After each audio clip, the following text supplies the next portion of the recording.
Hi friends, good morning. So chicken chukka வைக்கிறதுக்கு 4 தக்காளி cut பண்ணி ரெடியாக வச்சுருக்கேன். அடுத்து வெங்காயம் கட் பண்ணி சேர்த்துக்கலாம். ஸோ வெங்காயம் ரெடி ஆகிடுச்சு. அடுத்து பூண்டு சேர்த்துக்கலாம், இஞ்சி சேர்த்துக்கலாம். ஸோ இப்போ இது கூட கொஞ்சமாக எண்ணெய் சேர்த்துட்டு நம்ம நல்லா வதக்கி எடுத்துக்கலாம். தக்காளி வெங்காயம் நல்லா வதங்கிருச்சு. ஸோ இப்போ இது கூட சோம்பு, ஜீரகம், மிளகு சேர்த்து ஒரு கிண்டி விட்டுறலாம். ஸோ அடுத்து அடுப்பில் குக்கர் வச்சுட்டு எண்ணெய் சேர்த்துக்கலாம். அதில் கிராம்பு, லவங்கப்பட்டை, அன்னாச்சிப்பூ, ஏலக்காய், ஒரு பிரியாணி இலை எல்லாம் சேர்த்துருக்கேன். அடுத்து நம்ம கட் பண்ணி வச்சுருக்கக்கூடிய வெங்காயம், நான் ஒரு பெரிய வெங்காயம் அப்புறம் கொஞ்சம் சின்ன வெங்காயம் கட் பண்ணியிருக்கேன். வெங்காயம் சீக்கிரம் வதங்கிறதுக்கு உப்பு சேர்த்துக்கலாம். ஸோ பாருங்கள், நல்லா வதங்கிடுச்சு. இப்போ நம்ம ஒவ்வொரு மசாலாவாக சேர்த்துக்கலாம். மஞ்சள்,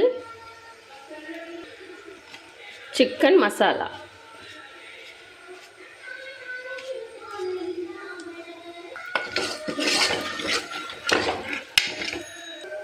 அடுத்து நம்ம அரைச்சி வச்சுருக்கக்கூடிய தக்காளி வெங்காயம் இஞ்சி பூண்டு பேஸ்ட்டு சேர்த்துக்கலாம். ஸோ இப்போ நல்லா கலந்து விட்டுருங்க.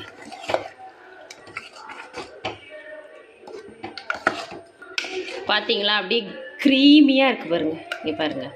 ஸோ அடுத்து நம்ம சிக்கன் சேர்த்துக்கலாம்.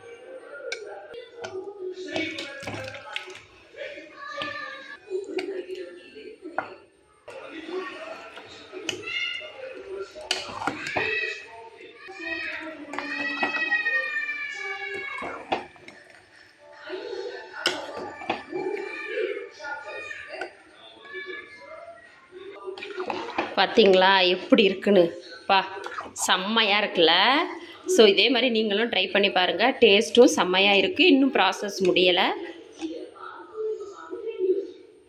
அடுத்து நம்ம அரிசி கழுவுன தண்ணி சேர்த்துக்கலாம். ஸோ இதுக்கு மேலே தண்ணி சேர்க்க வேண்டாம், இதே போதும்.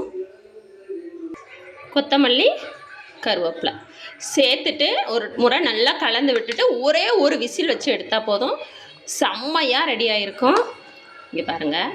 ஸோ இதோட ரிசல்ட்டை நான் உங்களுக்கு அடுத்த வீடியோவில் காமிக்கிறேன். எப்படி இருக்குது பார்த்தீங்களா? ஸோ நீங்களும் இது மாதிரி ட்ரை பண்ணி பாருங்கள். வேறு லெவல் டேஸ்ட்டில் இருக்கும். நம்ம சேனலை சப்ஸ்கிரைப் பண்ணாதவங்க சப்ஸ்கிரைப் பண்ணுங்கள். பாய்.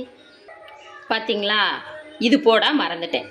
ஸோ ஃபைனலாக நீங்கள் இங்கே பாருங்கள், ஒரு ஈரல், 2 ஈரல், 3 ஈரல். ஸோ இந்த ஈரலையும் கடைசியாக போட்டு நல்லா மிக்ஸ் பண்ணி விட்ருங்க. முன்னாடியே மிக்ஸ் பண்ணிங்க அப்படின்னா நல்லா இருக்காது, ஒரு மாதிரியாக இருக்கும். ஸோ இந்த மாதிரி மிக்ஸ் பண்ணிடுங்க. அவ்வளவுதான். பாய்.